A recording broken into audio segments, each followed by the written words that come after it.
Assalamualaikum warahmatullahi wabarakatuh.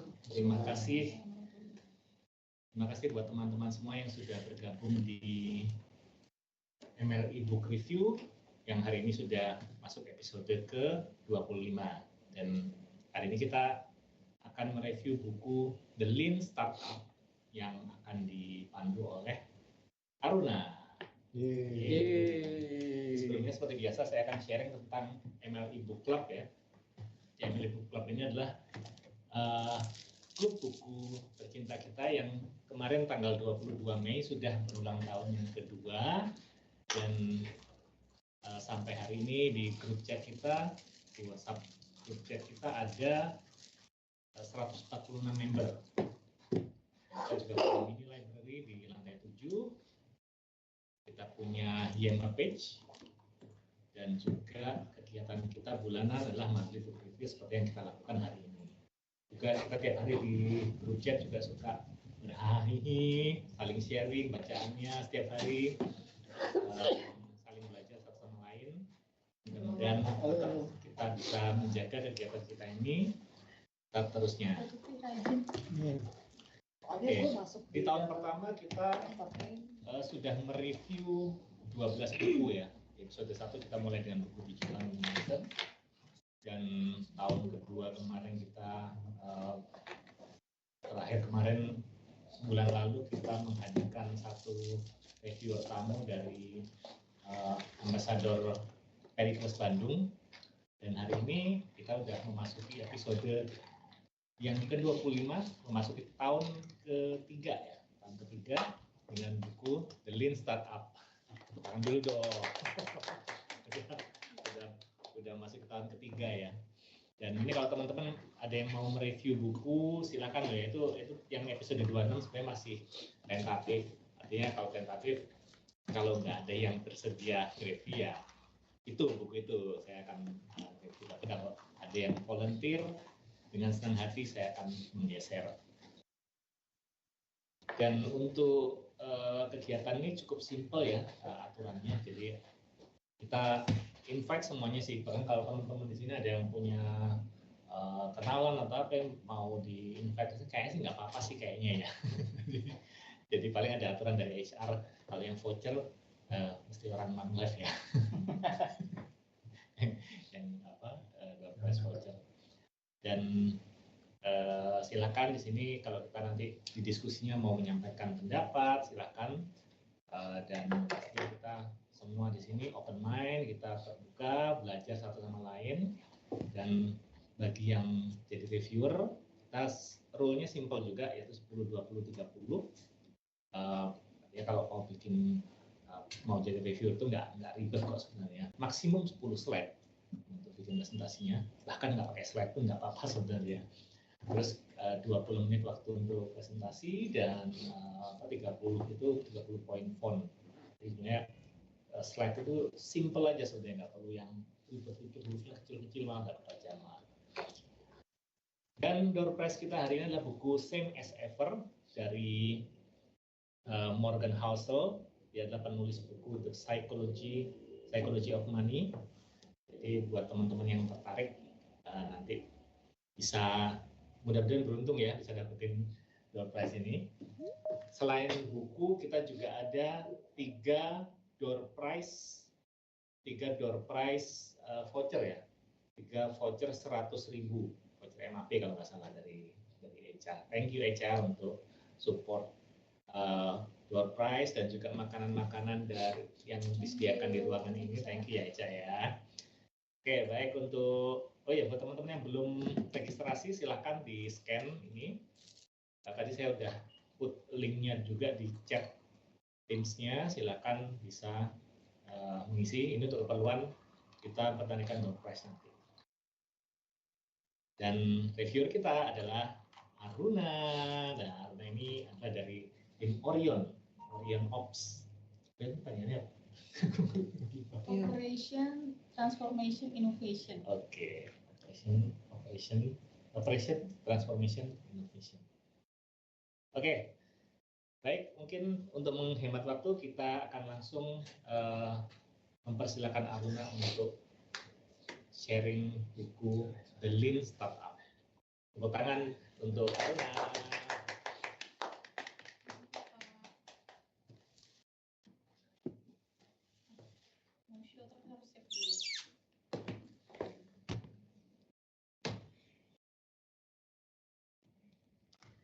By the way, ini buku ketiga yang saya review, Pak. Ya. Makasih loh ya udah bersedia. Hari ini teman-teman, terima kasih atas kesempatannya Pak Iwan. Hari ini saya akan review buku The Lean Startup. Bukunya ini nggak terlalu tebal ya. Nggak terlalu tebal gimana? Relatif gitu ya. Bahasa Inggris. Soalnya aku lagi baca buku yang tebelnya segini dan nggak selesai-selesai. Nah, buku ini ditulis oleh Eric Rice. Seperti biasa kayaknya aku selalu ngasih disclaimer ini nih. Jadi buku ini udah selesai bacanya beberapa bulan yang lalu, dan untuk review ini jadi aku baca ulangnya baru beberapa hari kemarin dan buru-buru juga. Tapi sudah diusahakan, semoga hari ini saya bisa menyampaikan summary atau intisari yang penting-penting dari buku ini buat teman-teman semua. Jadi nanti kalau misalnya ada pertanyaan yang sulit atau lupa gitu, mungkin aku nanti bakal nyontek buka-buka lagi. Nah, buku ini penulisnya adalah Eric Rice. Aku nggak tahu deh nyebutnya bener nggak gitu ya. Eric Rice. Jadi dia ini itu awalnya backgroundnya dia adalah software engineer. Oh, Aruna mungkin share-nya screen deh, bukan file. Oh, muncul nggak teman-teman? Muncul, cuma di sini nggak muncul. Kayak yang di rumah. Yang di rumah kan waktu share itu kan Ini ya. share window. kelihatan kok di sini. Ya, cuma di sini nggak kelihatan di ruangan sini. Oh, pilih yang mana Pak? Ini window. Nggak ada pilihan. Presentation lah. Tadi presentation dari PPT.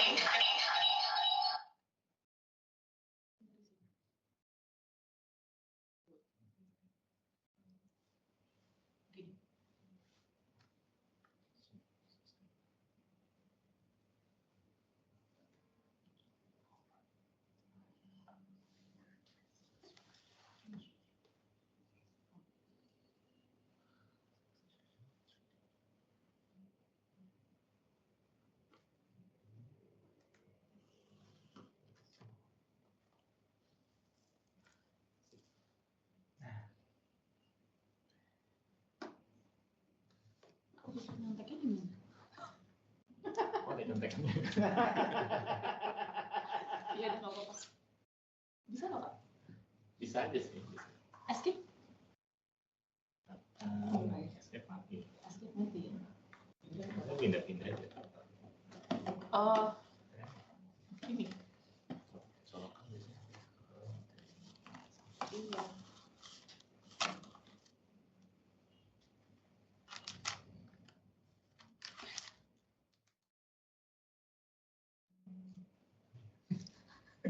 Udah nggak apa-apa.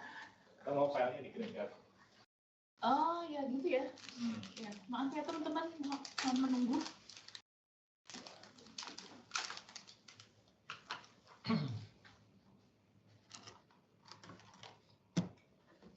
Sabar ya. Sekarang diperpanjang sampai jam 6.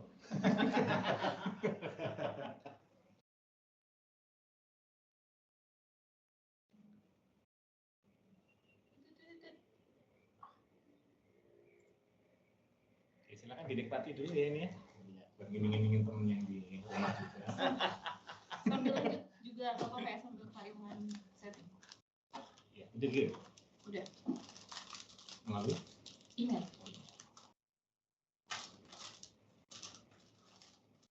Semangat. Thank you, Bliwayan. Bliwayan kan?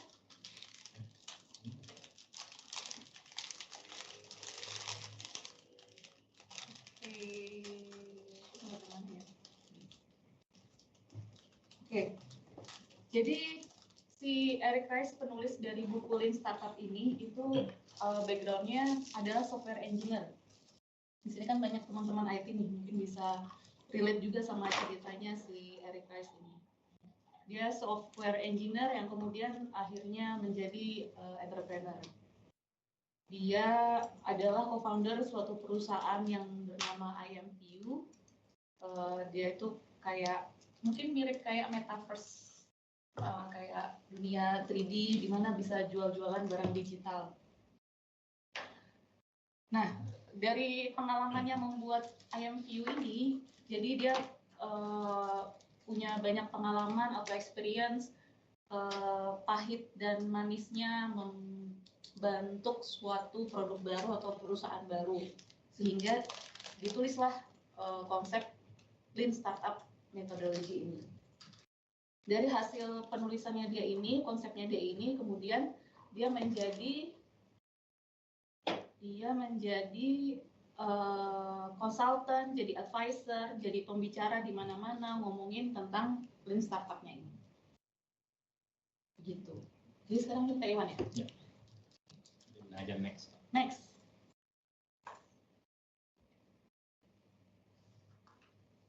Oh iya, aku lupa. Jadi dia membangun perusahaannya itu di umur 20-an. Masih terbilang muda dan itu dia pengalamannya banyak dan di-share di buku ini. Nah, di awal buku ini dijelaskan 5 principles dari Lean Startup. Mungkin mirip kayak Agile yang punya 12 principles, atau mungkin rukun Islam ada 5 gitu ya. Nah, Lean Startup ini juga punya 5 principles. Ya, 5. Kayak filosofi standarnya tuh apa aja sih? Yang pertama adalah entrepreneurs are everywhere. Jadi tidak limited seorang co-founder perusahaan gitu, tapi sebenarnya kita juga ini kalau kita sedang membangun sesuatu yang belum pasti hasilnya atau masih banyak pertanyaan, masih uncertain, itu bisa disebut kita juga entrepreneur. Yang kedua, entrepreneur is management.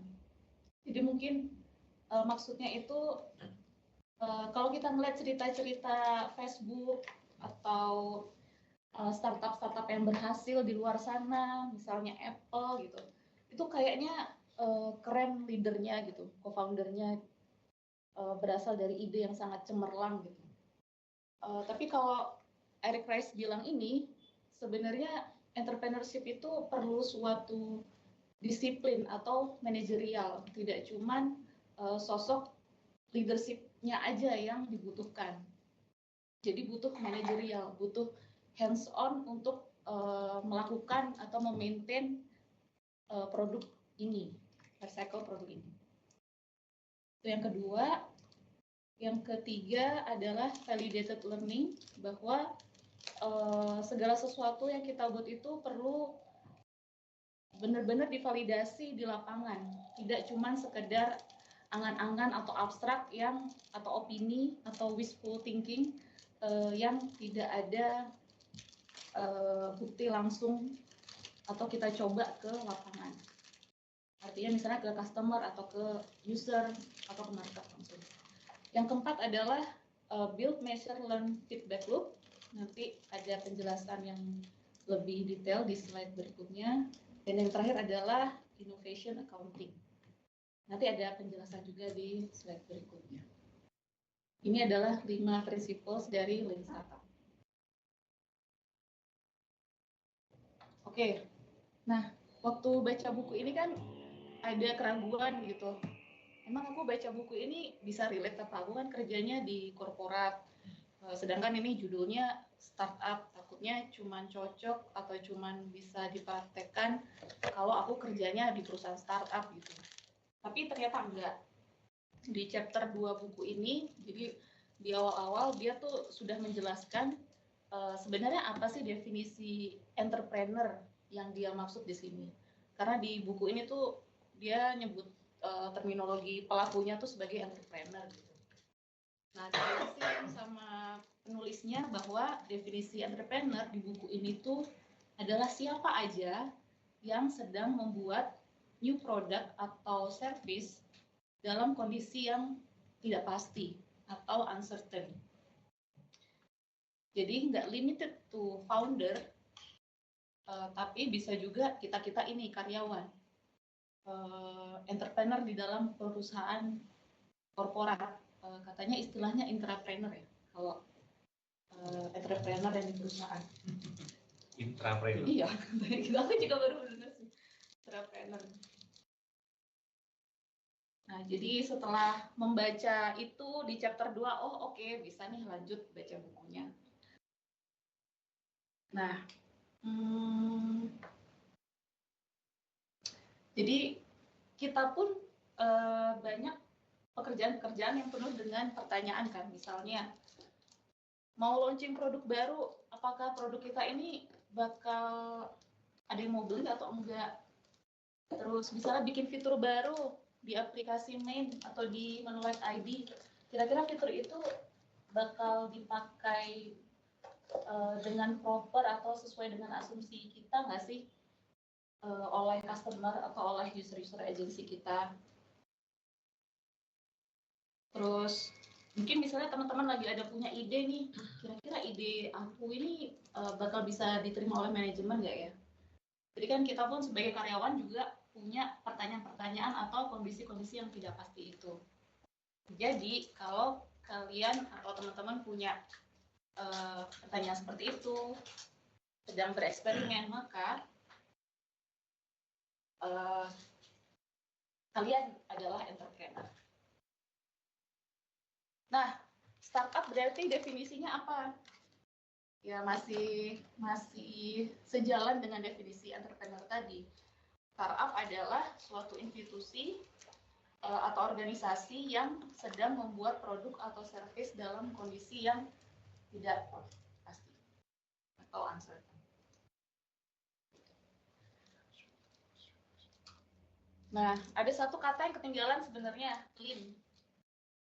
Ini nggak aku masukin ke slide, tapi lean di sini dia mengacu ke lean-nya Taiichi Ohno, Toyota Production System juga.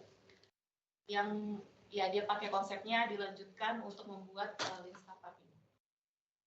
Kalau lean-nya Taiichi Ohno yang Toyota Production System itu kan dia bagaimana memaksimalkan flow production system supaya lancar, supaya barang itu cepat didevelop dari titik awal sampai dideliver dan meminimal waste. Nah, konsep itulah juga yang dilanjutkan oleh Eric Rice di Lean Startup ini. Sejauh ini ada pertanyaan? Lanjut. Oke. Nah, core idea dari Lean Startup ini adalah proses build, measure, and learn. Feedback loop. Next. Maaf Pak, ini banyak ini Pak, klik ya Pak. Oke. Nah, semua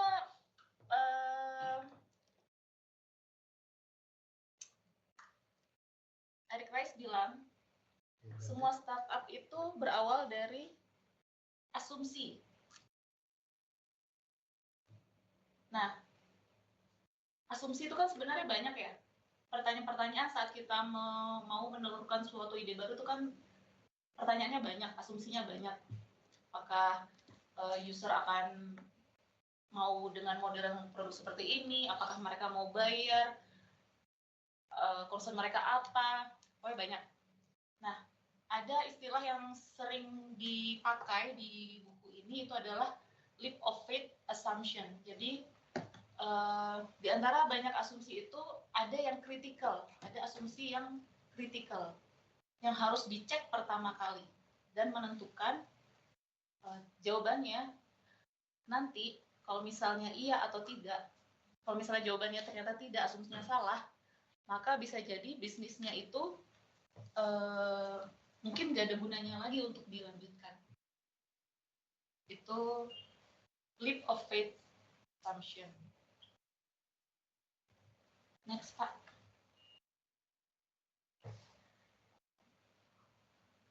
Nah, dari leap of faith assumption ini kemudian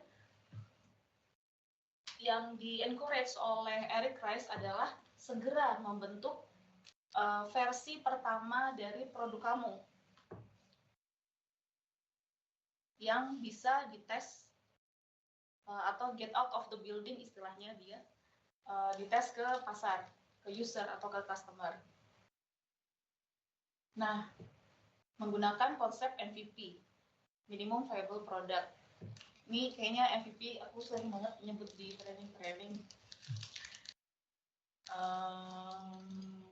Ya, cuman kalau di training dengan baca ini aku jadi sadar materi training yang biasa aku pakai menjelaskan MVP itu hanya sebatas menelurkan simple prototype. Padahal yang penting dari MVP itu adalah untuk ngetes hipotesa atau ngetes asumsinya. Nanti sebenarnya ada next slide. Tes yang leap of faith tadi. Iya, betul. Nah, kalau sudah dibuat nih versi simpelnya atau MVP-nya dari produk kamu, kemudian dites, nah kemudian kan dapat data nih, measure.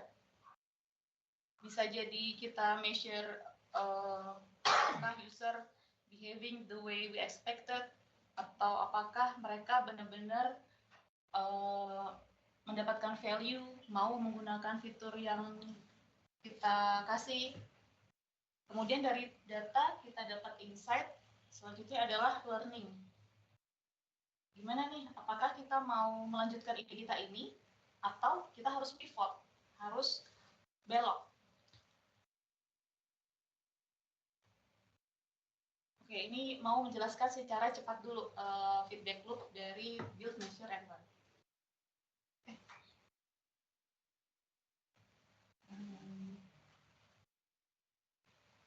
Nah, next Pak.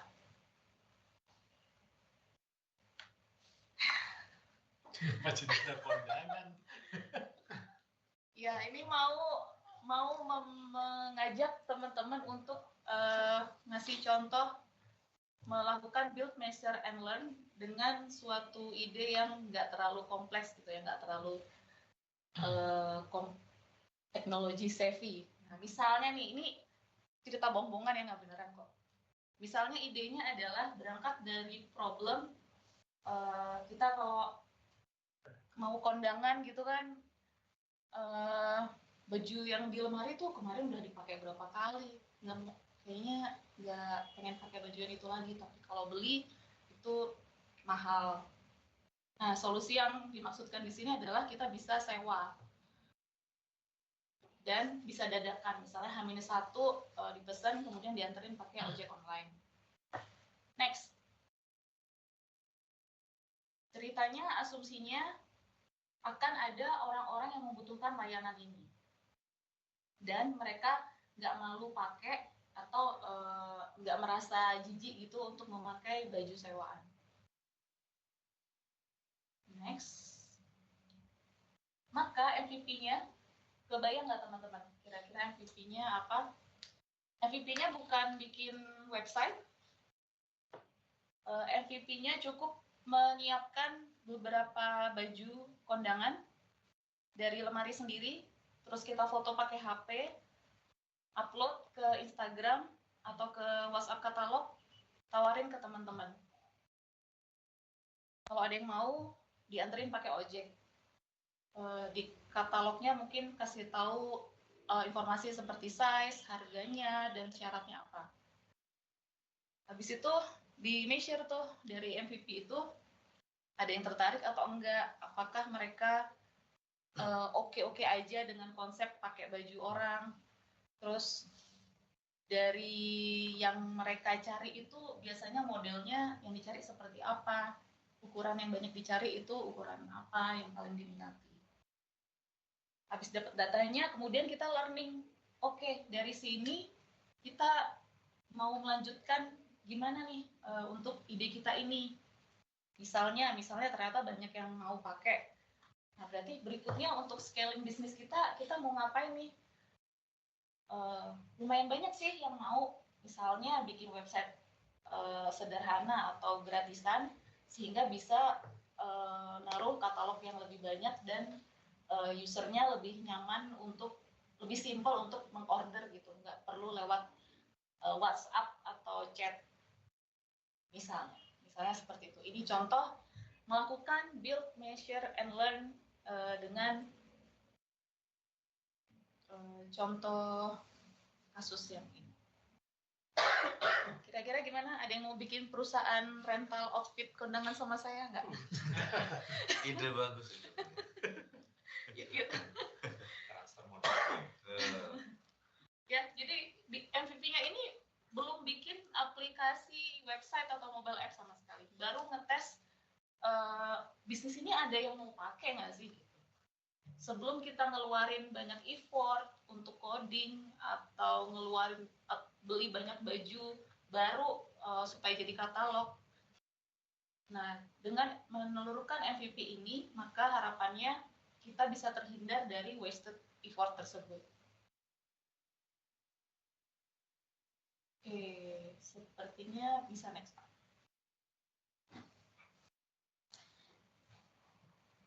Nah, berikutnya tentang MVP. Seperti yang tadi sempat saya sebutin sih, sebelumnya itu saya melihat MVP itu sekedar quick prototype gitu. Nah, yang saya di-remind oleh buku ini adalah sebenarnya MVP itu adalah strategic learning tool. Jadi make sure MVP kamu itu bisa melalui build, measure, and learn. Bisa diukur, bisa dipelajari. Dan untuk mengetes asumsi tadi. Itu yang penting sebenarnya. Dan by the way, terus aku nyari tahu, apakah si Eric Ries ini yang pertama bikin konsep MVP? Ternyata enggak sih. Sebelum dia itu udah ada yang punya konsep MVP, tapi memang masih sekedar quick prototype. Aku lupa namanya. Tapi terkenal, MVP menjadi terkenal gara-gara dia. Dan dirubah sama Eric Ries, yang di bottom line-kan oleh Eric Ries adalah MVP adalah untuk tools untuk belajar, tools untuk learning. Nah, coba kita lihat nih contoh-contoh MVP dari brand-brand atau perusahaan-perusahaan yang kita kenal. Misalnya Gojek. Gojek itu awalnya bukan aplikasi, MVP-nya itu adalah call center. Drivernya cuma 20 orang. Jadi kalau ada yang membutuhkan, mereka telepon ke call center, terus operatornya yang terima cari secara manual pakai telepon atau pakai chat, dan membutuhkan waktu bisa jadi 15 menit. Cukup lama ya. Udah gitu bentuk MVP-nya. Untuk ngecek apa? Untuk ngecek product assumption-nya. Di orang-orang di kota besar itu mau nggak sih pesen pakai layanan kita, pesen ojek tanpa harus jalan keluar gedung untuk mencari tukang ojek. Nah, jadi MVP-nya dibuat untuk ngecek asumsi itu. Kemudian yang kedua, Airbnb. Airbnb ini dia bikin website simple gitu. Terus foundernya sendiri juga menyewakan apartemennya, karena apartemennya masih ada ruang, jadi mereka nyediain kasur tiup, makanya nama perusahaannya Air Bed and Breakfast, nyediain wifi dan sarapan. Kayaknya mereka waktu itu gandengan sama conference di San Francisco. Jadi bagi peserta-peserta di conference itu, mereka langsung ditawarin atau ada link untuk memakai layanan Airbnb-nya. Karena mereka merasakan problemnya bagi peserta conference itu amat sangat sulit untuk mencari hotel yang available dan harganya affordable gitu. Jadi untuk men-tackle problem itu. Nah gitu, itu adalah untuk ngecek asumsi emang ada yang mau ya orang asing yang bayar untuk nginep di rumah orang asing yang lainnya gitu, di rumah kita. Jadi MVP-nya untuk ngecek asumsi itu. Kemudian ada Bukalapak. Bukalapak diawali dengan aplikasi sederhana, mungkin belum full feature, jadi si foundernya itu harus upload dagangan secara manual untuk membantu UMKM. Asumsi yang mau dicek adalah apakah UMKM bisa tumbuh jika diberi akses jualan online. Nah, yang paling beda nih, yang paling aneh MVP-nya itu Dropbox. Ada yang bisa bantu jelasin nggak apa sih sebenarnya Dropbox itu?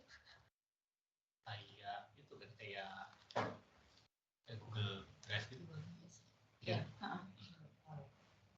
Dan mungkin dia yang awal kali ya? Gue nggak tahu sih. Pertama duluan yang mana? Cuma dia kayak Google Drive. Jadi event untuk Dropbox ini dia belum membuat prototipe sama sekali. Karena untuk membuat prototipenya itu membutuhkan effort yang besar. Sedangkan mereka sebelum menggelontorkan duit dan effort untuk bikin prototipe, mereka mau ngecek dulu nih asumsinya.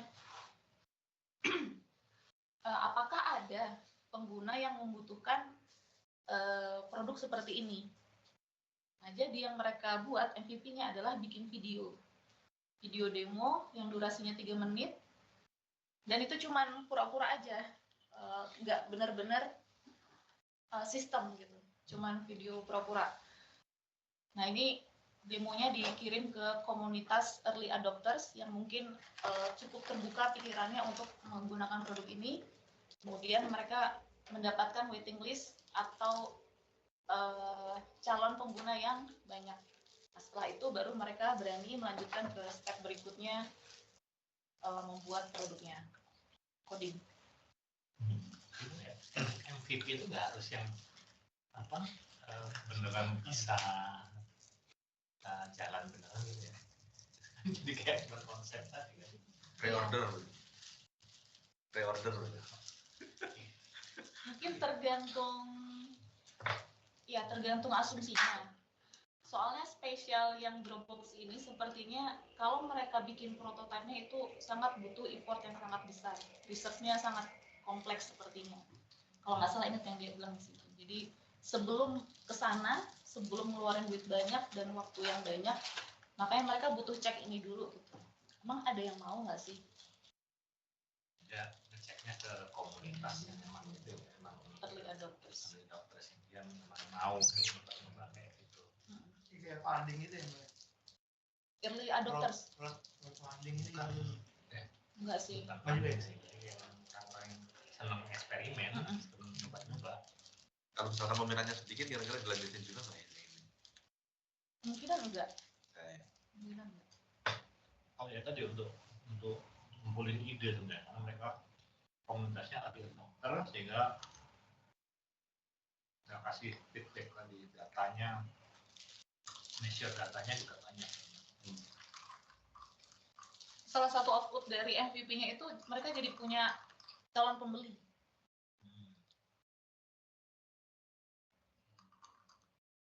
Berarti respondennya juga harus banyak juga ya, buat supaya valid. Maksudnya kira-kira nguntungin atau tidak ya? Iya.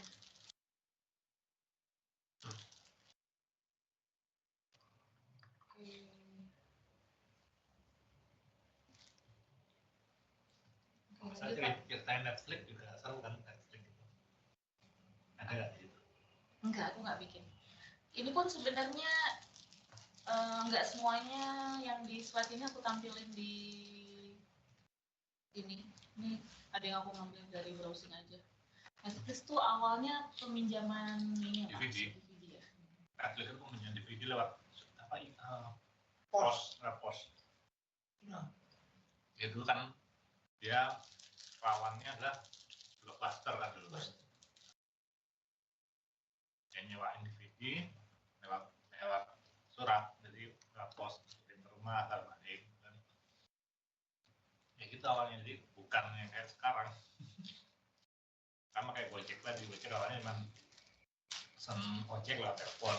Sekarang udah GoFood lah, apa GoClean lah, macam-macam. Iya benar. Yang Netflix itu karena dia saingan sama Blockbuster, terus akhirnya dia bikin versi online. Dan sekarang kesini-sininya malah mereka kayak jadi production house. Oke, next Pak.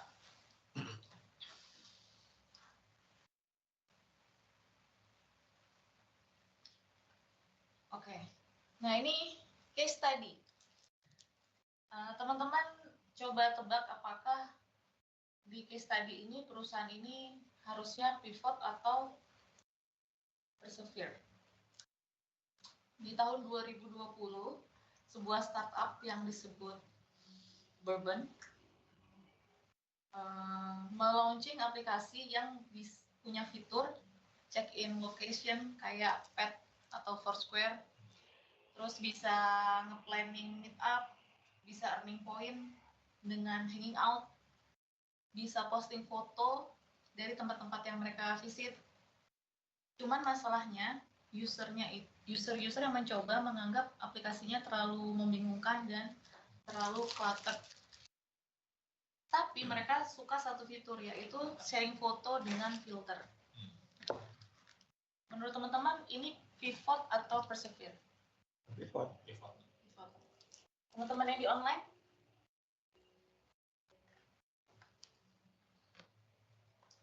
Kira-kira mereka akan pivot atau persevere?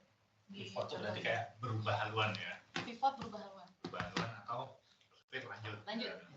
Kalau persevere apa? Berhenti. Lanjut. Bertahan.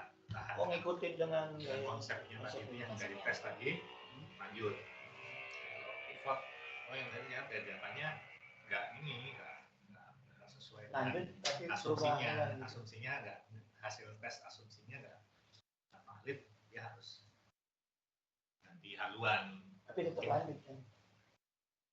Mungkin goalnya visinya masih sama, tapi caranya agak beda. Teman-teman yang online suaranya dong, atau di chat? Mungkin di chat ada yang jawab nggak Pak? Ada. Ada ya, apa di situ? Pivot. Pivot, oke.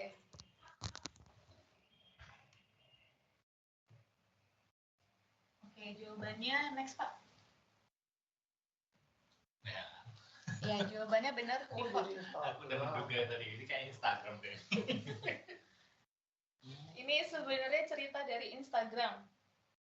Jadi yang awalnya mereka punya fitur yang banyak banget ini, karena feedback dari user, ternyata mereka cuma suka satu fitur tertentu, yaitu posting foto pakai filter. Jadi mereka menghapus fitur-fitur yang lain dan fokus di fitur sharing foto.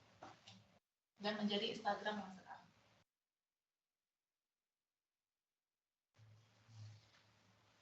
Oke, next Pak.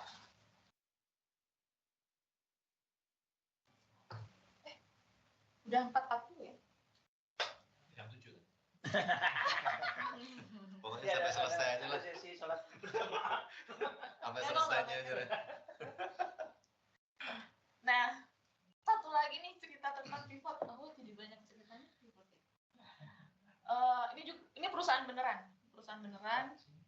Wealthfront. Mungkin kita nggak terlalu familiar. Cuman ini aplikasi untuk aset manajemen, tapi retail. Jadi kita gini pakai aplikasi ini untuk main saham. Terus ada kayak advisor robotnya gitu, mungkin nyaranin bisa dijual ke sini atau bisa beli ke sini kayak gitu, bisa pindah ke sini. Itu yang sekarang. Dulunya mereka bentuknya bukan seperti itu. Dulu awalnya mereka bentuknya adalah game online. Jadi pura-puranya main saham, tapi sebenarnya asetnya nggak benar-benar ada.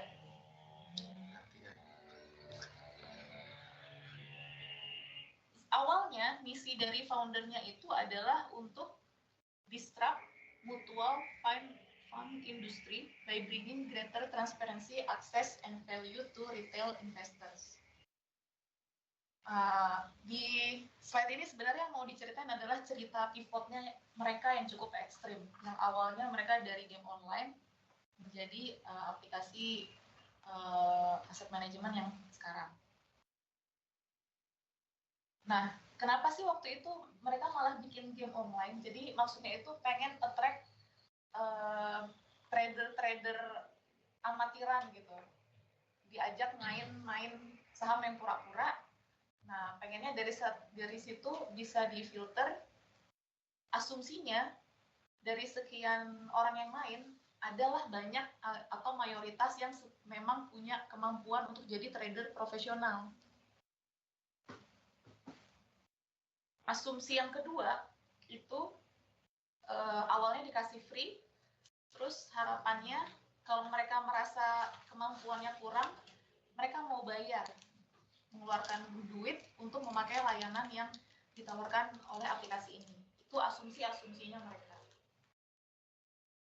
Nah, namun ternyata memang nih waktu initial launching, banyak yang gamernya banyak. Baru initial launching udah 450.000 pengguna. Kan tinggi ya, tuh mereka senang.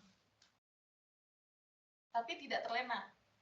Kan mungkin banyak orang yang pada umumnya melihat angka pengguna yang tinggi terus terlena gitu ya. Ini udah sukses. Itu kalau di buku ini dia nyebutnya vanity matrix. Matrix yang kosong.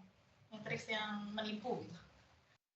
Dari 450.000, kalau kita mau ngecek ke asumsinya, terus sebenarnya kan mau ngecek berapa persen yang sebenarnya punya talent gitu. Asumsinya kan akan ada sekian banyak yang punya talent untuk menjadi trader profesional. Ternyata dari 450.000 cuma 14. Jadi mereka kayak punya model untuk memfilter mana yang bisa lanjut jadi profesional trader. Cuma 14 orang. Dari 450. Itu kan sedih ya. Sedih. Asumsinya udah sudah terasa tidak efektif. Terus ada yang mau bayar nggak untuk pakai layanan yang nggak free? Tidak ada, nol customer yang mau membayar. Nah, mungkin salah satu praktikal yang disebut sama buku ini adalah untuk mempunyai regular pivot and persevere meeting. Mungkin mirip kayak sprint review meeting kali ya. Tapi ini untuk pivot and persevere meeting. Jadi di meeting itu kumpul stakeholder yang punya, atau mungkin business owner-nya yang punya decision, sama developer timnya kumpul untuk review insight-nya dan menentukan mau pivot atau persevere. Itu tujuan dari meetingnya. Nah, kemudian melihat dari data tadi yang tidak terlalu membahagiakan, mereka berdebat kita mau pivot atau persevere. Mau pivot atau persevere. Sponsor ayam bakar.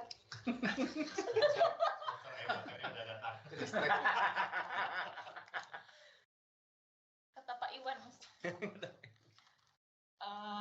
Dan dilihat seperti gambar di komik ini, mungkin peserta tim squadnya gitu atau developernya merasa pastinya ada kekhawatiran pekerjaan mereka yang sebelumnya mereka bangun dengan susah payah itu khawatir nanti di dismantle gitu. Kan pastinya ada kesedihan seperti itu juga. Tapi diputuskan melihat, sebelum meeting tersebut, jadi mereka udah menyiapkan insight-insight atau opsi alternatif jalan lain belajar dari hal ini. Jadi mereka ngobrol ke profesional trader dan dapat insight bahwa yang tadinya tuh mereka berasumsi profesional trader bakalan takut pakai aplikasi ini atau nggak mau pakai aplikasi ini karena kan terlalu transparan. Ternyata enggak. Setelah mereka ngobrol ke profesional trader, gue mau kok pakai aplikasi ini, gue nggak takut dengan transparansinya gitu. Dan justru mereka butuh untuk meng-scaling bisnis mereka. Jadi yang diputuskan adalah mereka merubah haluan yang tadinya market segmennya itu trader yang amatiran ke professional trader, fokus di sana. Sehingga yang tadi game online itu dihapus, sudah ditinggalkan. Dan fokus men-celebrate apa yang sudah dipelajari, menggunakan itu, game online-nya sudah tidak dilanjutkan, tapi mungkin harusnya masih ada fitur-fitur layanan aset manajemen yang masih dilanjutkan. Jadi pivot itu bukan berarti membuang semuanya dan start dari awal. Jadi mungkin hanya sebagian yang tidak dipakai lagi, tapi masih ada sebagian produk yang masih bisa dilanjutkan. Hingga sekarang perusahaan ini sudah sukses, asetnya 180 miliar dolar yang di-maintain dan punya 40 lebih profesional fund manager.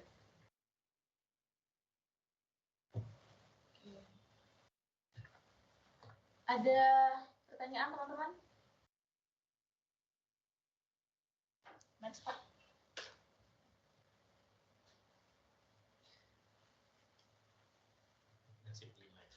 Iya.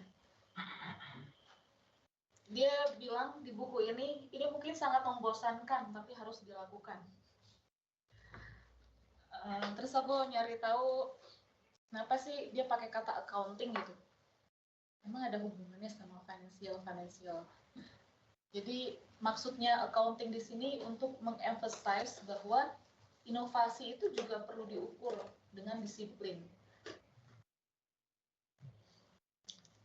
Bedanya mungkin kalau traditional accounting itu mengukur profit, mengukur loss, mengukur ROI.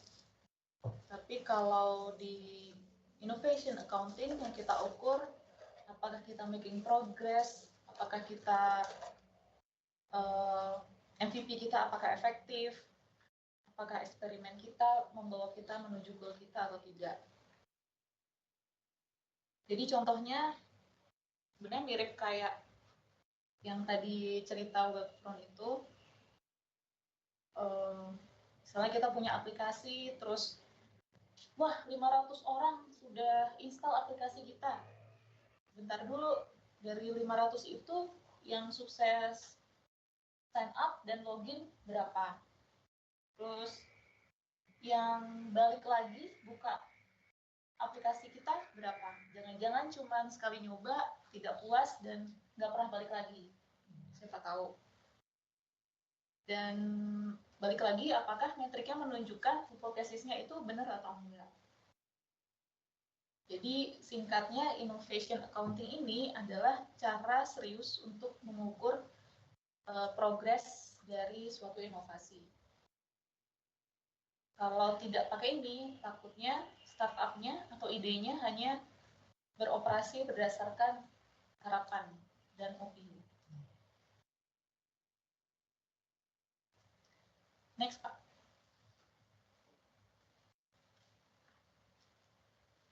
Nah, apakah saya merekomendasikan buku ini? Sebenarnya konsep-konsep yang saya baca nggak semuanya baru. Misalnya kayak MVP, terus deliver kecil-kecil tapi sering, feedback loop. Sebelumnya sih sebenarnya udah lumayan familiar gitu. Mungkin bukunya jadi terlalu repetitif. Mungkin sebenarnya kalau ada PPT dengan 10 slide sebenarnya cukup untuk mendeliver konsep ini. Terus Di sini banyak banget cerita-cerita dari Silicon Valley, di mana aku nggak selalu connect sama ceritanya. Misalnya kayak dia nyebut founder A, founder B, perusahaan A, perusahaan B. Mungkin aku nggak langsung connect kalau misalnya aku memang orang Silicon Valley di sana. Tapi sebenarnya cerita-cerita skenario itu untuk membangun konsepnya gitu, memberikan contoh-contoh di lapangan. Sangat insightful, dan mungkin aku juga merimain banyak hal di aku. Selain philosophical atau terkait changing mindset, juga ada beberapa yang practical. Nah, buku ini sangat disarankan, terutama, tapi nggak limited itu, untuk misalnya product owner, tim-tim squad yang tim squad, terus business ownersnya, excom, dan managers. Ini adalah buku yang sangat disarankan untuk dibaca untuk mereka. Oke, next.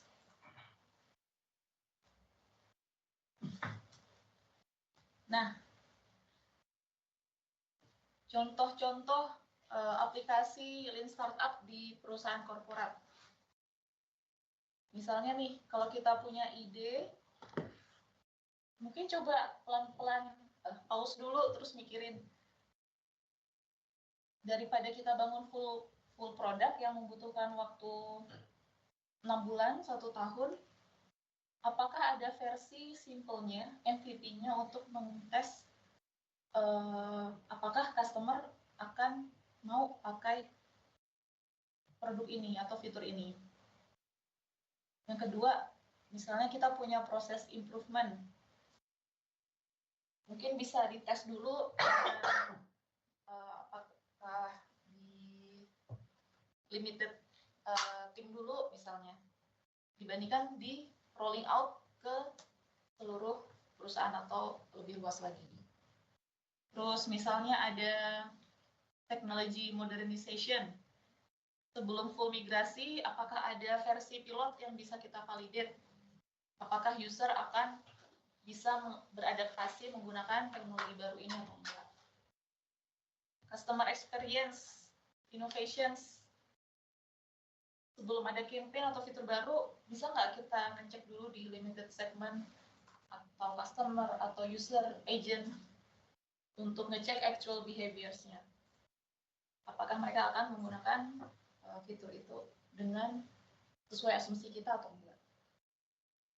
Hal ini untuk mempercepat inovasi tanpa menggunakan budget yang besar, untuk meng-avoid membangun solusi yang sebenarnya nggak ada yang mau pakai, dan untuk membawa tim developer lebih dekat ke eksperimen.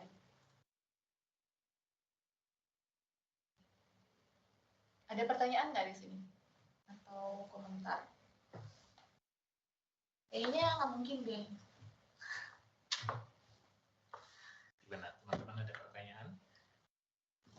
Nggak cocok masukin ini di instansi pemerintah. Biar aplikasinya bagus. Tapi memang gitu ya, kayak kasus-kasus pivot itu memang banyak kita temui belakangan ya, karena memang itu apa? Ya itu kita nggak mau spend duit terlalu banyak sebelum kita menemukan kesimpulan bahwa pendekatan kita salah, asumsi kita salah gitu. Jadi buru-buru pivot sebelum duitnya udah habis banyak, daripada kita udah bikin, kita punya asumsi, kita develop full produk yang sangat-sangat kompleks tapi ternyata nggak laku dijual.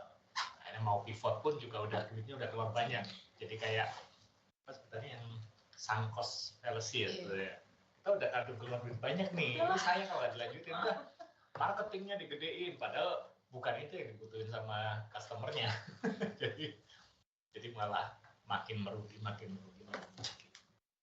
Kalau punya mindset yang tadi MVP dulu, bahkan prototype dulu pun juga bisa, kayak si Dropbox tadi mungkin even bukan prototype lah, itu lebih kayak konsep kan, cuma video 3 menit jadi ternyata bisa dapetin funding dari orang-orang untuk mewujudkan itu jadi sesuatu yang mungkin MVP dulu malahan ya, waktu dia dapat funding itu dia bikin MVP dulu terus baru di develop ke yang kedua ketiga. Jadi memang pendekatan lean startup itu kan benar-benar lean ya, kita lean itu kan kayak apa ya, Ramping.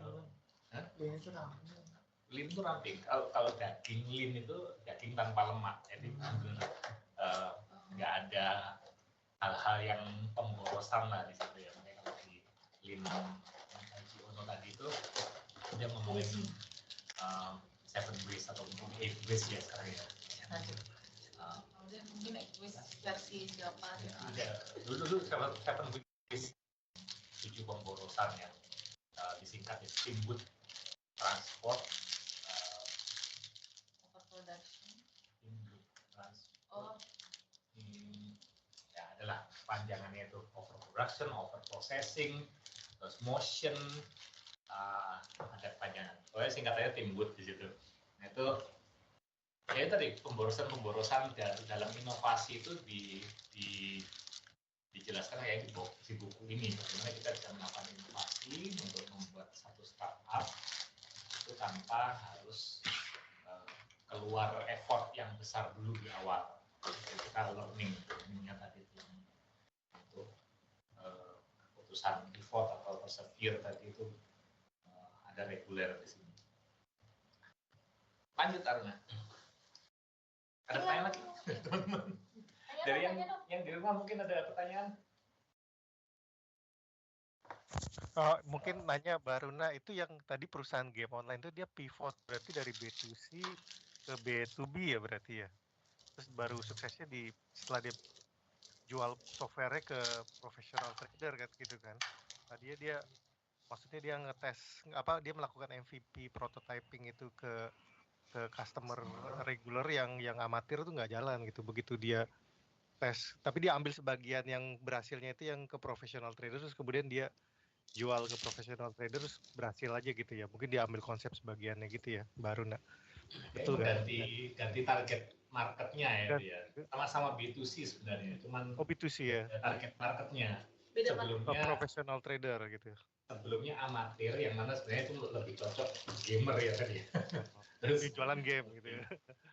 Kemudian ke professional trader yang ternyata dua kelompok target market tadi itu punya karakteristik yang beda ya. Amatir tadi nggak mau keluar duit sebenarnya. Kalau yang profesional nggak masalah dia keluar duit dan nggak ada masalah juga dengan transparansi gitu ya. Iya. Jadi mendapatkan target market yang benar lah dari pivot itu. Ya asumsinya tadi mesti diubah juga sih tadi. Hipotesanya itu ya diubah. Hipotesanya udah terbukti gitu ya, terus asumsinya diubah jadinya gitu ya. Oke. Ya, thank you Mbak Runa, Pak Iwan. Hipotesanya terbukti salah kalau yang tadi. Terbukti salah, jadi asumsinya diubah ya, target market juga diubah. Target marketnya yang diubah. Sebenarnya asumsi sama dengan hipotesa sih, itu cuma beda terminologi tapi artinya sama aja. Ya, berarti asumsi dan hipotesa salah sehingga target market diubah. Ya. Kalau misal contoh ada toko rental komik. Punya ya enggak? Enggak. Terus si rental komiknya itu isunya banyak yang enggak kembaliin. Nah, jadi banyak yang close. Nah, terus kalau ternyata dia pivot kan berarti berubah dari haluan benar-benar mungkin dari rental komik ke jualan atau rental yang lain. Kalau itu berarti dia itu benar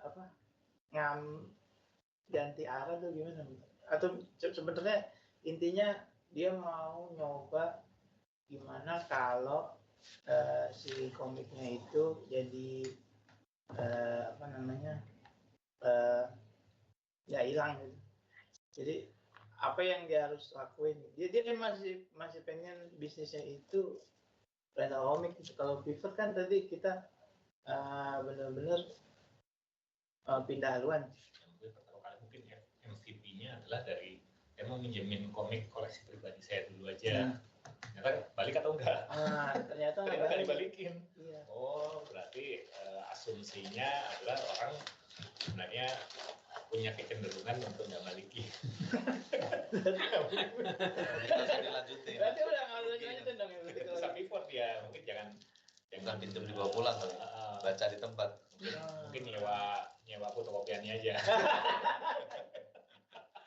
atau ganti bisnis jadi kafe komik gitu kali ya. Bisa. Baca di tempat. Bisa. Artinya mungkin asumsinya adalah orang itu senang baca komik. Tes dengan teman-temannya adalah banyak yang minjem. Oh, asumsi bahwa orang senang baca komik terbukti, cuman pada ngebalikin. Jadi gimana dia bikin MVP, ya lu bikin kafe aja di mana orang bisa baca. Yang jualan fokusnya jadi jualan makanan ya. Kita bikin aja gimana? Coffee shop itu. Mas bikin bukunya, saya bikin makanannya. Kita collab. Bikin kafe aja. Jaya lu. Kita collab. Kalau toko komiknya ada sampingan di sebelahnya ada jual ayam bakarnya Pak Zul, larinya ke situ. Tunggu. mungkin aku perlu lurusin yang pivot persevere kali ya. Iya. Gimana sih? Persevere-nya itu lanjut. Hipotesinya terbukti benar, lanjut. Kalau pivot belok, hipotesanya ada yang salah, terbukti salah, belok. Tujuannya tapi masih sama. Misalnya problem yang mau di tackle adalah komik. Nggak balik gitu komiknya, tapi Maksudnya problem dari perspektifnya perusahaan perusahaan komik rental ini misalnya ingin menyediakan ingin menyebarluaskan culture komik misalnya gitu. Nah, pivotnya belok solusinya atau caranya, tapi tujuannya masih ke situ. Gimana caranya menyebarkan culture komik. Nah, mungkin bakal lebih jelas kalau aku jelasin macam-macam pivot. Cuman tadi aku belum sempat masukin. Macam-macam pivot itu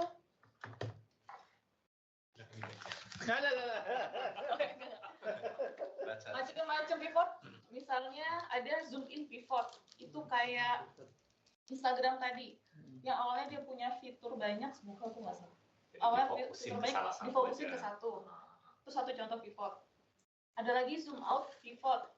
Yang awalnya dia satu fitur tapi melebar. Mungkin kayak Gojek kali ya. Macam-macam. Ada customer segment pivot. Berarti yang well-known tadi. Marketnya diganti. Customer need pivot. Mungkin value-nya ada yang dirubah. Banyak. Atau banyak ya. Banyak. Jadi macam-macam pivot itu. Beloknya tuh caranya bisa macam-macam. Jadi luas banget ya. Channel pivot. Nah itu tadi channel kerjasama. Kalau itu berarti kalau ganti kayu bakar. Mungkin value kali ya. Ya dengan aku baca katalog pivot ini aku juga jadi agak kebayang. Oh, macam-macam cara-cara pivot itu banyak banget caranya. Ini yang masuk sama pivot. Jadi kalau passion itu sebenarnya hajar aja gitu ya, masa bodoh hilang gitu ya. Karena terbukti. Udah terbukti sehingga tadinya arahnya itu masih belum jelas kesana gitu kan. Tes dulu segini dulu. Oh ternyata terbukti, ya udah lanjut lagi gitu kan. Tapi kalau ternyata asumsinya nggak terbukti, ya udah mesti ganti aja. Paling enggak pengusaha bukti kan. Dengan cuman bikin MVP-nya doang, nggak terlalu rugi amat lah, keluar duit tapi nggak terlalu gede dan itu buat ngetes asumsinya tadi. Ini memang agile banget sih. Dan tadi yang masalah apa tadi yang awal tujuan utamanya tadi itu yang tadi culture komik atau apa ini hubungannya dengan OKR. Ya, nanti kita ada buku yang lain lah, buku. Udah kan waktu itu bukan si Tommy? Belum. Udah. Yang buku itu Measure What Matters. Oh. Measure What Matters di siapa? Itu tentang OKR. Mungkin dicari opsi-opsi. Gimana caranya mereka balikin? Misalnya kayak deposito. Oh, deposit duit ya. Nah, bikin asumsi lagi nih, asumsi terus bikin MVP. Apakah mereka akan tetap mau minjem kalau disuruh naruh deposito?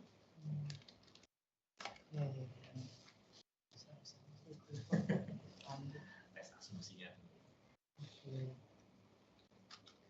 Itu bukunya udah ada yang itu kan, udah Mbak Hati udah. Oh iya, Udah tertarik mau minjem bukunya. kira Adi udah baca belum? Lupa nanya. Minjem. Balikin enggak? Deposito.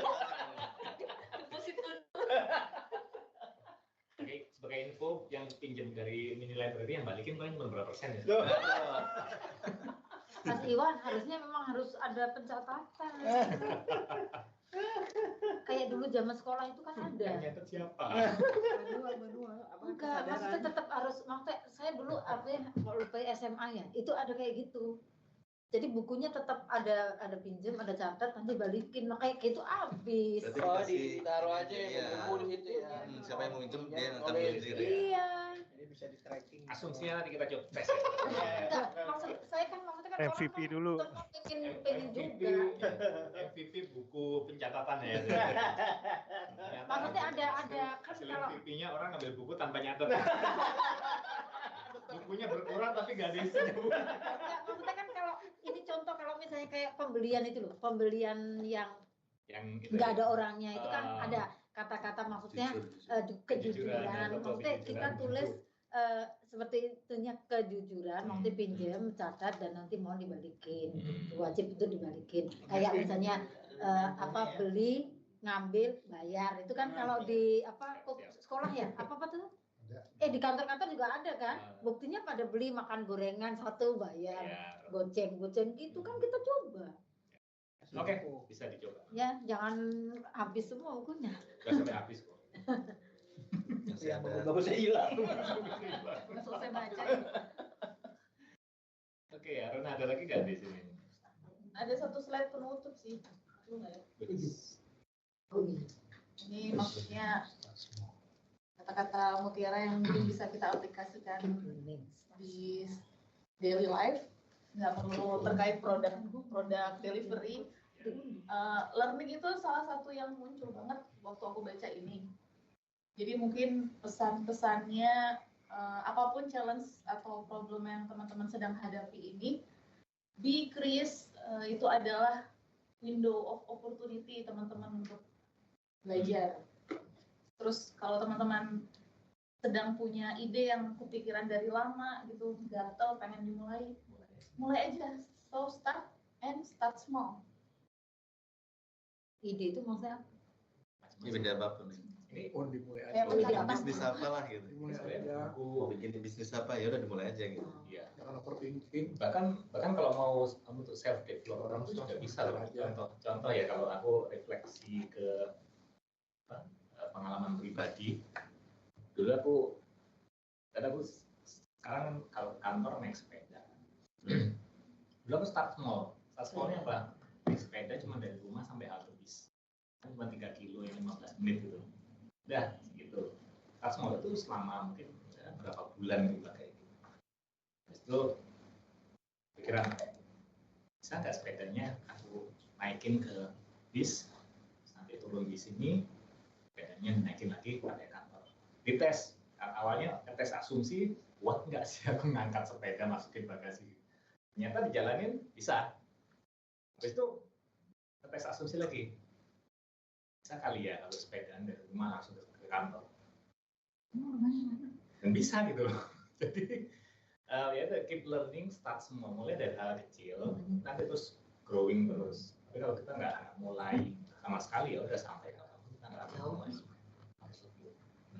Yang mungkin kalau kita buat masalah objektif ya awal. Tadi kalau OKR ya OKR-nya pengen sehat gitu kan.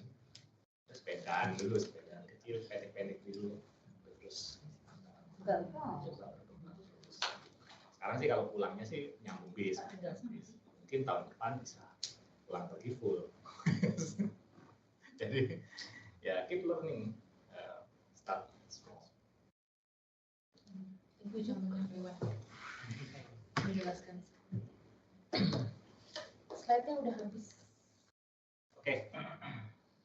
Thank you Aruna, tepuk tangan dulu.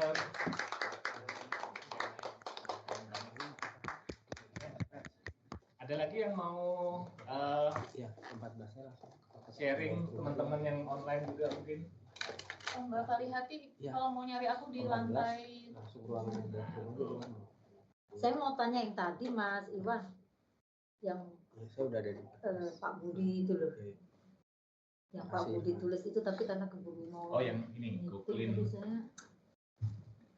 Yang mana? ini nih, Oh, itu Pak. di sini ada nih, yang tadi kan saya udah jawab paradoksial di sini. Oh, yang di- di share, Mas Pak Budi, nah beliau kan nanya ini, maksudnya hal-hal yang sifatnya kontraintuitif kita tahu itu benar, tetapi berlawanan dengan intuisi normal biasa.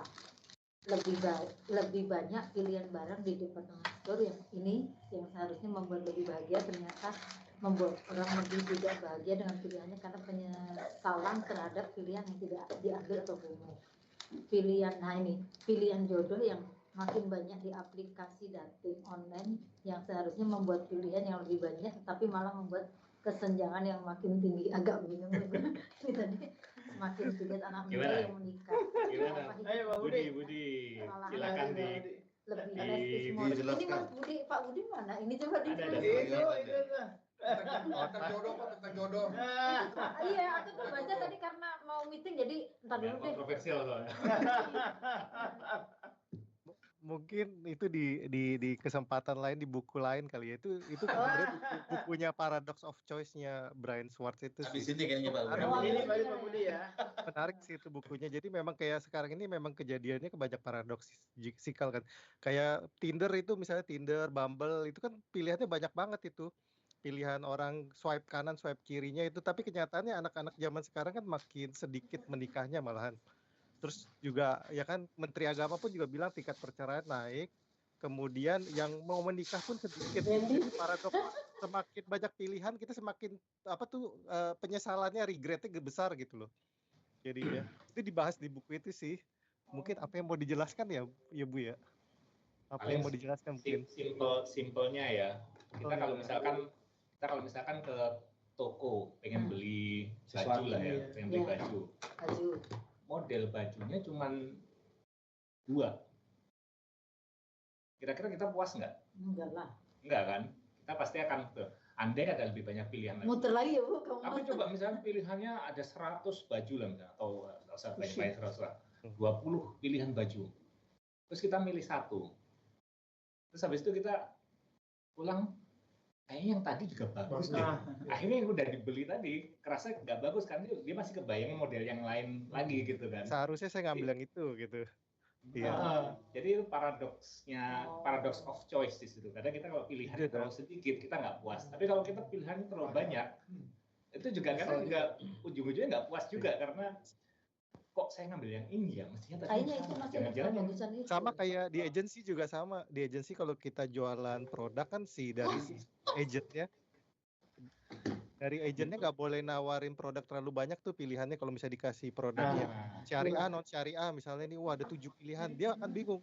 Si agentnya harus spesifikin sesuai kebutuhan dari si nasabahnya itu. Jadi dia pilihannya harus terbatas. Jadi karena pilihannya terbatas itu dia lebih happy. Jadi salah satu contoh di agensi lah gitu. Makanya dipilihin dulu gitu. Iya, iya. Dari Kalau agensi. di Steve Jobs itu dia ada rule of 3 ya. Rule of 3. Kalau ketemu nasabah 3 aja gitu. dikasih Menyampaikan sesuatu sesuatu. nanti tawarin produk ini plan Oh ini. iya. Satu. Netflix siapa ya Biar nggak sekarang? bingung. Filmnya kebanyakan malah nontonnya yang itu lagi. Oh iya. Netflix itu loh contoh paradox of choice tadi loh. Kita kadang kalau dulu zamannya TVRI gitu ada yang itu masih Thailand doang nih kayaknya. Dulu channel TV cuma ada TVRI No choice dulu. lah, no choice. Dan Zaman nggak kecil. 24 jam. Iya. Kita nonton film biarpun jeleknya kayak gimana, kita nonton Nonton. juga. Karena nggak ada pilihan. Tapi kita ada ketidakpuasan, andai ada TV lebih banyak lagi. Sekarang TV segitu banyaknya, iklannya juga makin banyak. Netflix juga gitu, Netflix pilihan saking banyak ya. Kadang saya bisa setengah jam sendiri cuman scroll. Iya. Pernah nggak? Ngalamin Iya. juga nggak? Akhirnya nonton yang udah ditonton. Kebanyakan pilihan. Udah menentukan pilihan nonton ini, filmnya nggak bagus. Andai tadi nonton yang satunya tadi. Jadi nggak bagus Habisin waktu. Kalau tadi dihubungkan dengan jodoh tadi, Iya, berarti kenapa jadi jodoh ya? Pak Budi kan contohnya banyak sih Budi. Kayak Ini Pak Budi mengulang kata jodoh. Jodoh. Banyak yang nggak menikah mungkin karena terlalu banyak Karena pilihan. masalahnya Pak Budi lagi Jadi gitu. tidak ada yang sempurna gitu ya mungkin ya, yang ada. di Jadi pikirannya semuanya Pak. dilompatin gitu. Nah itu, Terlalu banyak pertimbangan. nah itu. Kayak cerita itu kan, tahu berjalan ke sana cari ranting yang paling panjang gitu kan. Terus kemudian jalan sana mau diambil, oh jangan-jangan masih ada yang lebih panjang lagi. Terus Kita sampai ujung nggak nemu. Karena berharap mencari sesuatu yang sempurna, gitu. Lebih sempurna. Oh jadi kalau ketemu jodoh langsung aja ambil itu Kak? Langsung aja ambil. Ya paling 2 kali Mau tidak. panjangnya seberapa? Iya. Mumpung belum Mau seberapa panjang nggak apa-apa Aruna. Aruna nggak apa-apa, nggak masalah panjang. Yang penting isinya. Si dompet ya. Isi dompet maksudnya. pakai ranting. Pikirannya Pak ya. Si kepalanya. Satu visi aja. Yang penting ranting ya. Iya. Pastikan ada rantingnya ya. Cuma ranting. Jadi ngomongin ranting dari tadi. Oke. Ada lagi yang mau klarifikasi lagi tentang paradoks-paradoks? Udah sih tadi udah. Mungkin dari rantingnya tadi mungkin Pak. Jadi nanti next Kalau masalah ayam goreng ya udahlah, nggak usah cari yang jauh-jauh. Yang udah ada yang bakar. jelas lah yang ada di situ ya. Gara-gara. Yang bakar ya. Nah, Mas Iwan berarti ada enaknya sekali-sekali kita bercanda seperti itu. Ternyata menjadi kenyataan. Banyak-banyaklah bercanda, jangan seriusin.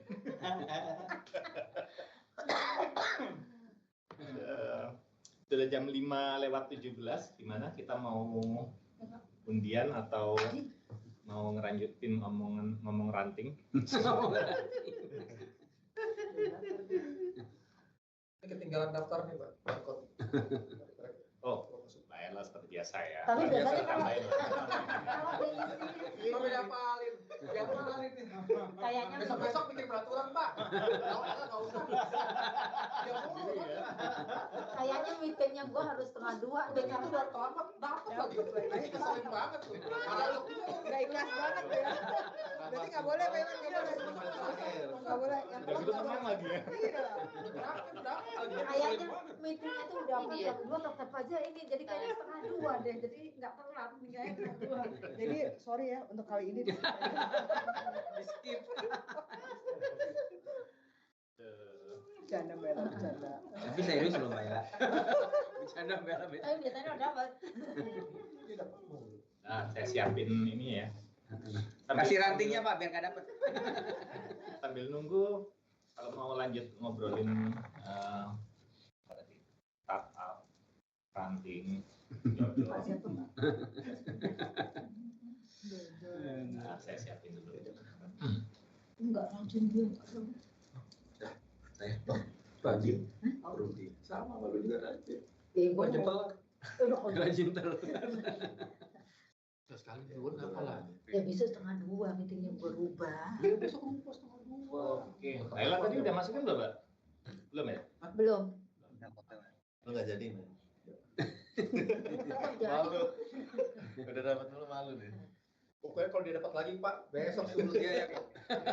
Jadi kemarin nggak mana mana. Harus. Bukan kemarin. Tapi gue belum pede kalau itu. Masuknya mana sih? Ini nggak sih? Ini ya? Ini maksudnya. Apaan sih banyak. Oh, Mbak Ana. Bahannya apa sih? Maaf ya, maaf kemudian. Lagi asik ya. Itu ada rantingnya nggak? Tadi pembicaraannya masuknya mana?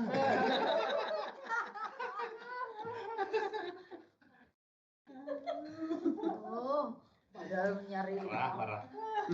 Barunya di buku itu nggak diceritain ya backgroundnya suatu startup didirikan. Backgroundnya suatu startup Didirikan. Kenapa didirikan ini? Ya latar belakangnya atau kenapa sampai dia punya ide kayak gitu. Itu ke objektifnya tadi itu.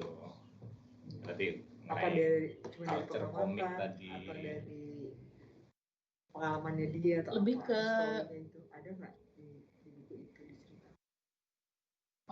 spesifik ke salah satu startup atau in general pertanyaannya? Nggak tahu apa yang ada di buku itu maksud saya. Oh, Ada nggak Macam sih ceritain background apa ya. aja? iya macam-macam. Biasanya berangkat dari problem, Iya. terus Nggak maksudnya yang di buku itu. Lupa ya. Kalian yang tadi pinjem berarti. Jadi pinjem bukunya.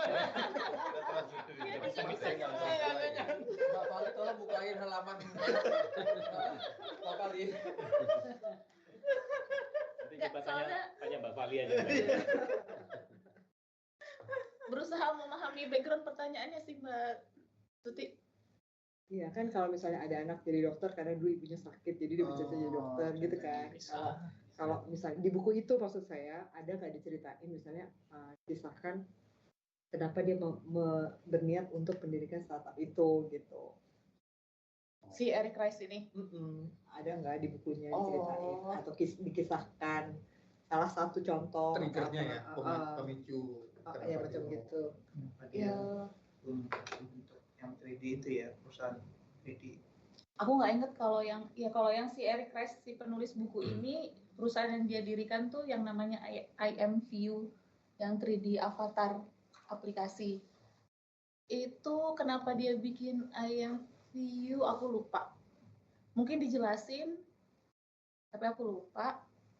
Tapi sih biasanya waktu dia ngasih contoh-contoh cerita startup itu lebih banyak nyeritain tentang fase build, master, run-nya. Ya paling singkatnya dia bilang berangkat dari problem ini, maka ada ide ini, asumsinya adalah ini biasanya gitu. Enggak, Tadi mungkin pain point-nya customer-nya lah. Ya. Dan mungkin karena dia tadi pernah mengalami apa orang tuanya gini, dia merasakan pain-nya itu, dia sebagai pelaku apa yang merasakan pain-nya, terus dia mau berempati dengan orang-orang yang seperti dia, terus Pikirlah itu dia ada purpose yang dia mau capai di situ. mungkin Mbak Tuti lebih pengen cari bacaan-bacaan yang ini ya, yang mengenerate ide gitu ya. Apa aja sih kisah-kisah sehingga orang-orang tersebut itu sampai muncul idenya gitu. Ada rekomendasi? Buku-buku ini kayak yang ceritain orang-orang itu kayak Biografi. Iya. biografi berarti. Biografi kali Mbak Tuti ya. Iya. Steve Jobs. Iya, Kalau juga kisah-kisahnya sih? McDonald's gitu kan Iya. juga panjang ya. Netflix tadi kan. Iwan Kuswoyo. Bisa itu. Mendirikan ini Saya MLI Book Club. menemukan kunci rumah saya. Oke, kita akan mulai undiannya ya. Oke, teman-teman yang di rumah udah nunggu nih. Kita mulai dari 3 voucher ya. Bulan lalu kita nama dengan 4 huruf, 3 huruf. Ini ada yang 2 huruf. Kali ini mungkin yang namanya paling panjang sekarang. Makin sedikit terus. Pak, Ella 3 huruf lagi tuh, Pak. Waduh, ada yang 2 huruf juga tuh. Tadi saya ngetiknya yang panjangan itu ya. Iya, Pak. Hanya 3 gitu, Pak. Ella.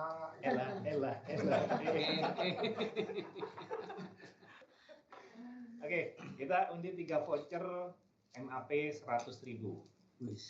Yang pertama.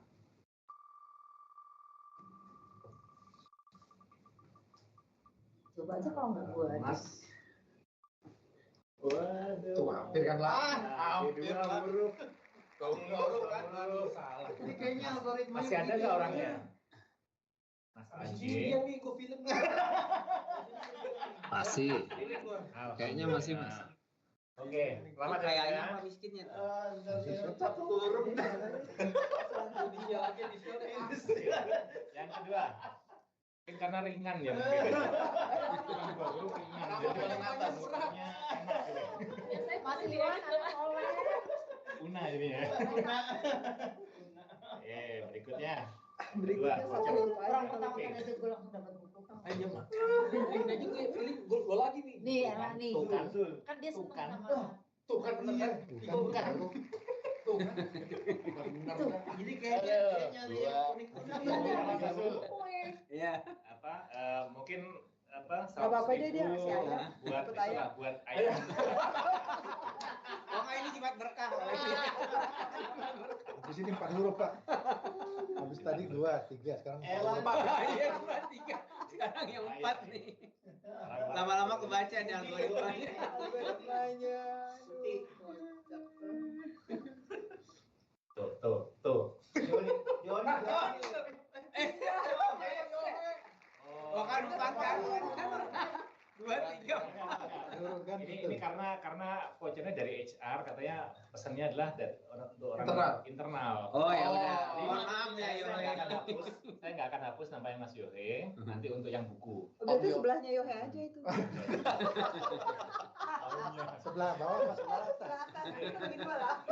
Anto nih kayaknya Anto. Anto Budi. Yang 3 huruf tuh. Kok Budi betul. algoritmanya. Wah, bener ini. Mas Budi kan kemarin dapat. Ya kan? Iya. Salah strategi gua tadi. Budi. Pas nama saya X1, Pak. Oke, selamat ya. Iya, Pak Iwan. Mas Budi tadi kan gara-gara itu jawab pertanyaan gue. Gara-gara ranting tadi. Aruna udah siap tuh rantingnya. Sekarang kita akan undi hadiah utamanya buku Same as Ever dari Nomor Budi. gue Soalnya Budi udah nggak ada. Siapa yang akan menangkan? 3 huruf.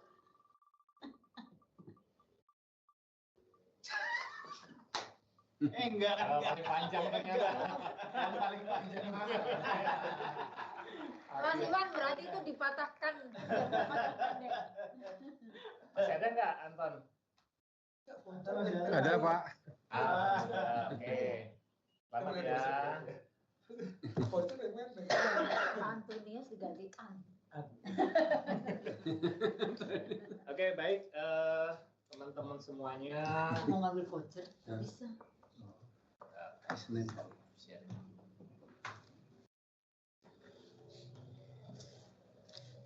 Baik, teman-teman semuanya, terima kasih untuk partisipasinya di acara ML e-book review kita sore hari ini dan sudah bertahan sampai jam 5.30. Ini durasi yang sama kayak dulu awal-awal kita ya, 1,5 jam. Jadi dan kayaknya seru sih tadi. Seru ya. Semenjak ada ranting itu. Awalnya sih biasa aja.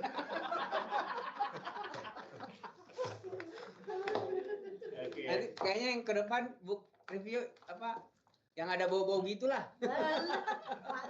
Yang bau-bau ranting biasanya pada heboh. Oke, baik.